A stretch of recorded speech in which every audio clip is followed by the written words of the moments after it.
Chronic pain affects people all around the world. This is John. John has lower back pain. He struggles to do groceries and going to the gym. John has trouble sleeping. He decides to see a doctor. The doctor is a busy man. After a month, he gets an appointment. He investigates John and prescribes drugs and physiotherapy.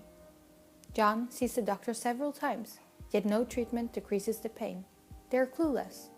A year goes by. John doesn't go to work. John barely sees his friends and is addicted to painkillers. One day, John reads an article about pain. Pain is not only a physical experience, but influenced by many factors, including his mind and environment. But how can John figure out which one?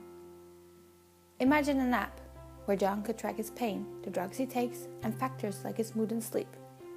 The app shows him that his sleep strongly influences his pain and suggests what he could do. John shows his doctor. They now know where to start. John uses the app to get his life back on track. Hi, I'm Mattia, and I wanted to help my dad who is suffering from chronic pain, and so the idea of BIEKos arose. Soon, Guillaume joined. Hi, I'm really happy to be part of this team because it allows me to help my sister who suffers from neuropathic pain. Together, we apply for Startup Chile so we can help our families and the Johns of this planet with BIEKos. BIEKos, manage your pain.